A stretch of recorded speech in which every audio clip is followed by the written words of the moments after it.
আসসালামু আলাইকুম রহমতুল্লাহি ওবরকাতুহু। সম্মানিত দর্শক, সারা বাংলাদেশে ছাত্রলীগের অস্বাভাবিক তৎপরতা শুরু হয়েছে এবং এটা অনেকটা সেই যে আওয়ামী লীগ জামানাতে ছাত্র শিবির যেভাবে করত তার ঠিক কাছাকাছি রেখে বাকি অংশটা প্রকাশ্যে করা হচ্ছে। মানে অর্ধেক জামাত শিবিরের সেই যে গুপ্ত পলিসি সেই পলিসি আর বাকি অর্ধেক ছাত্রলীগের যে নিজস্ব যে এজেন্ডা রয়েছে সেই এজেন্ডা অনুযায়ী তারা কাজ করছে।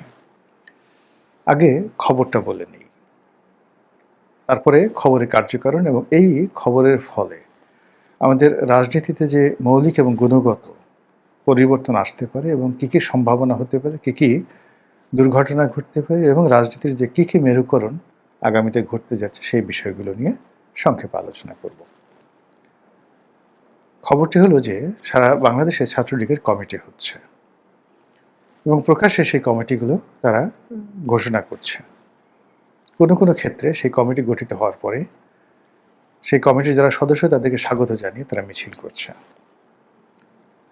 এখানে আইনশৃঙ্খলা রক্ষাকারী বাহিনী কয়েকজনকে গ্রেপ্তার করেছে, কিন্তু এটা ছাত্রলীগের যে তৎপরতা সেই তৎপরতার তুলনায় একেবারে নগণ্য।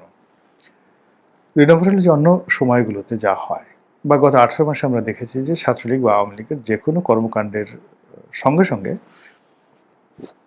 সেখানে একটা মব তৈরি হয় ইনুস জামানাতে। কখনো সেটা ছাত্রদল করেছে, কখনো বিএনপির লোকজন করেছে, কখনো জামাতের লোকজন করেছে, কখনো এনসিপির লোকজন করেছে। কিন্তু এই যে ছাত্রলীগের যে কর্মকাণ্ড সেই কর্মকাণ্ডের ব্যাপারে শিবির, এনসিপি বা ছাত্র দলের মধ্যে ঠিক ওইরকম প্রস্তুতি দেখা যায়নি। অন্যদিকে ছাত্রলীগ এই যে কমিটি তারা করে যাচ্ছে সেই কমিটি করার পর সেগুলো প্রচার এবং প্রচারণার জন্যে তারা ইন্টারনেটের প্রোটোকলে প্রকাশ্যে মিটিং করছে, কথাবার্তা বলছে এবং সেই একই কথার ধারাবাহিকতা ছাত্রলীগ, যুবলীগ, আওয়ামী লীগ। আওয়ামী লীগের এই বাংলাদেশে যারা আছে এই মুহূর্তে তারাও এই নিয়মিত এই ধরনের ওয়েব মিটিংগুলোতে অংশগ্রহণ করছে। অনেকে পালিয়ে আছেন, অনেকে স্থানচ্যুত, কিন্তু তারা প্রকাশ্যে যে কথাগুলো বলছে তা দেশবাসী দেখছে। তো নতুন সরকারের যে এই সময় মাত্র ২ মাসের মাথায় ছাত্রলীগের এই যে তৎপরতা এবং ছাত্রলীগের হাত ধরে আওয়ামী লীগের অন্যান্য সংগঠন তাদের যে অগ্রযাত্রা, এগিয়ে যাওয়ার যে একটা প্রত্যয়, এটি আমি মনে করি আমাদের রাজনীতির যে সামনের দিনগুলো যে সমীকরণ সেই সমীকরণ মারাত্মকভাবে বদলে দেবে। আওয়ামী লীগকে যত সহজ মনে করা হয়েছিল বা ছাত্রলীগকে যত সহজে দমন করার কথা চিন্তা করা হয়েছিল বা যেভাবে মানুষজনের মধ্যে একটা বিশ্বাস আস্থা তৈরি হয়েছিল যে এরা কিয়ামত পর্যন্ত আর ফিরে আসবে না, এদের অবস্থা মুসলিম লীগের মতো হবে, এরকম যারা আলাপ আলোচনা করেছিলেন তারা সঙ্গত কারণে বর্তমান ছাত্রলীগের এই তৎপরতা দেখে হতাশ। এখন হঠাৎ করে ছাত্রলীগ বা আওয়ামী লীগ এরকম যে তৎপর হচ্ছে কেন? প্রথমত আপনারা দেখেন যে সরকারের সঙ্গে অর্থাৎ বিএনপির সঙ্গে জামাতের, বিরোধী দল জামাতের সম্পর্কটা টানাপোড়েন চলছে এবং এই সম্পর্কটা একটা অসম সম্পর্ক। অসম সম্পর্ক দুই দিকে। যদি আপনি জনগণের সমর্থন, জনপ্রিয়তা এবং সংখ্যা দেখেন, সেই বিচারে জামাতের সঙ্গে আসলে বিএনপির কখনো তুলনা হয় না। বিএনপি সেখানে এক মানে অনন্য উচ্চতায়, অসম। বিএনপি যদি এখানে হাতি হয়, জামাত এখানে বড় জোর একটা ছাগল, এর বেশি নয়।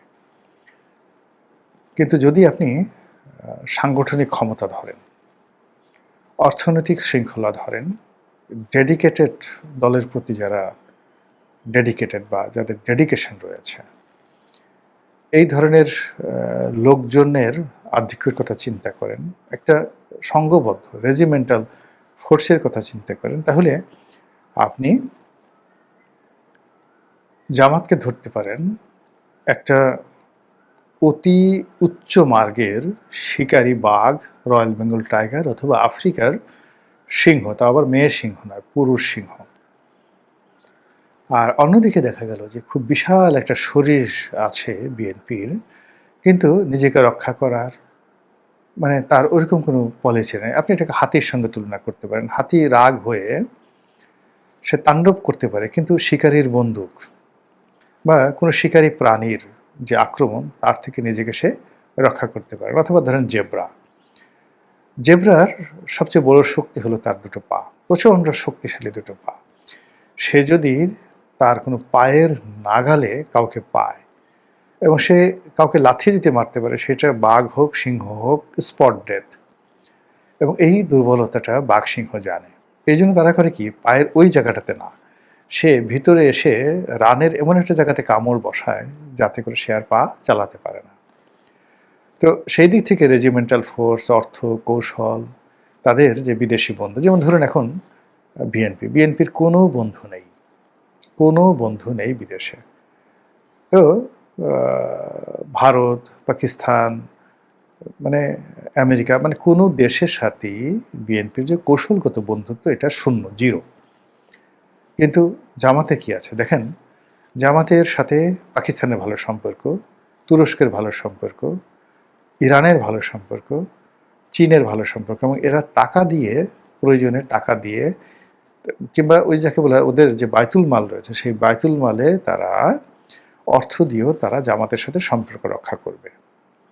মধ্যপ্রাচ্যের সবগুলো দেশের সঙ্গে তাদের সম্পর্ক ভালো, each and every country.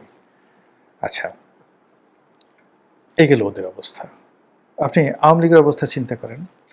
Awami লীগের সঙ্গে ভারতের কৌশলগত মিত্রতা রয়েছে, মানে ভারত আওয়ামী লীগের জন্য সব কিছু করতে পারে।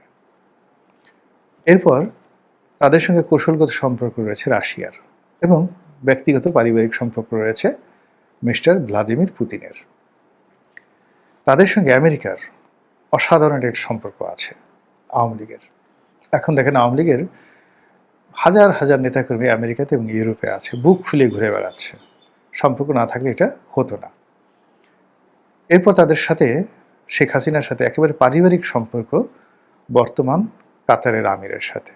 তিনি তাকে সন্তানের মতো স্নেহ করেন। এ কারণ হলো তার বাবা শেখ হাসিনার ব্যক্তিগত বন্ধু ছিলেন।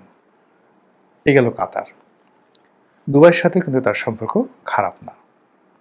এবং শেষের দিকে, অর্থাৎ শেখ হাসিনার জমানার শেষ 2 বছরে মোহাম্মদ বিন সালমানের সঙ্গে শেখ হাসিনার একটা অত্যন্ত ভালো সম্পর্ক হয়ে গেছিল।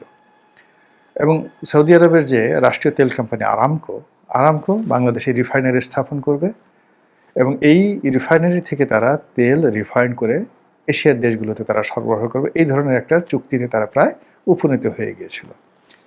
তারা ইস্টার্ন রিফাইনারি থেকে শুরু করে অন্যান্য রিফাইনারি আধুনিকরণ এবং নিজেদের রিফাইনারি প্রতিষ্ঠার ব্যাপারে সৌদি আরব একটা বিশাল বিনিয়োগ করতে চেয়েছিল। এটা কতশো বা মানে কত বিলিয়ন বা ট্রিলিয়ন ডলার, এটা আমরা এখন পর্যন্ত জানি না। তো এটা হলো সৌদি আরবের সাথে সম্পর্ক। এবং সৌদি আরব কিন্তু কারোর সাথে সম্পর্ক করলে সেই সম্পর্কটা তারা হোল্ড করে। আরবদের কিন্তু একটা শব্দ আছে, হামিম। হামিম মতো বিপদের দিনের বন্ধু। এই যেমন ডোনাল্ড ট্রাম্পের সাথে এই মোহাম্মদ বিন সালমানের একটা সম্পর্ক ভালো ছিল, ফলে জো বাইডেন 5 বছর চেষ্টা করেও সেই সম্পর্কটা ভাঙতে পারেনি এবং নিজে সেই সম্পর্কটা তৈরি করতে পারেনি। তো আওয়ামী লীগের সেই সম্পর্কটি আছে। তো এরকম আমি এই কটা রাষ্ট্রের নাম বললাম, অর্থাৎ সৌদি আরব, কাতার, তারপর যাকে বলা হয় রাশিয়া, ভারত। এর বাইরে আরও অনেক দেশের সাথে তার সম্পর্ক থাকতে পারে, এমনকি শেষ দিকে পাকিস্তানের সাথে তাদের কিন্তু সম্পর্ক হয়ে গিয়েছিল।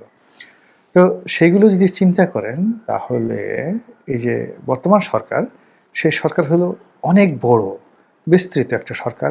বহু সংখ্যক 35% লোক তাদের সমর্থন আছে, কিন্তু এই লোকগুলোর সাথে একে অপরের সঙ্গে সম্পর্ক নেই।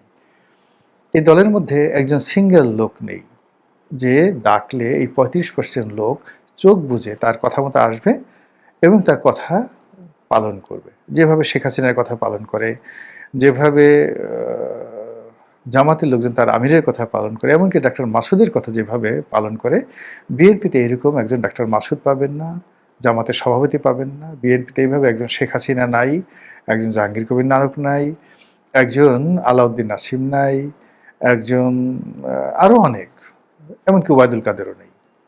তো এই মানে অপূর্ণতাগুলো আপনাকে চিন্তা করতে হবে। ঠিক সেই অপূর্ণতার মধ্যে 11 দল, অর্থাৎ বর্তমান যে বিরোধী দল আছে তাদের যে জোট 11 দল, তাদের সঙ্গে সরকারের একটা সম্পর্ক যাচ্ছে, টানাপোড়েন সম্পর্ক যাচ্ছে। এবং এটি কতগুলো ভয়াবহ ইঙ্গিত দিচ্ছে। সেই ইঙ্গিতের প্রেক্ষিতে একেবারে বাংলাদেশের সঙ্গে ভারতের, অর্থাৎ বর্তমান সরকারের সঙ্গে ভারতের যে একেবারে দহরম মহরম সম্পর্ক হয়ে যাওয়ার কথা, সেটা থেমে গেছে।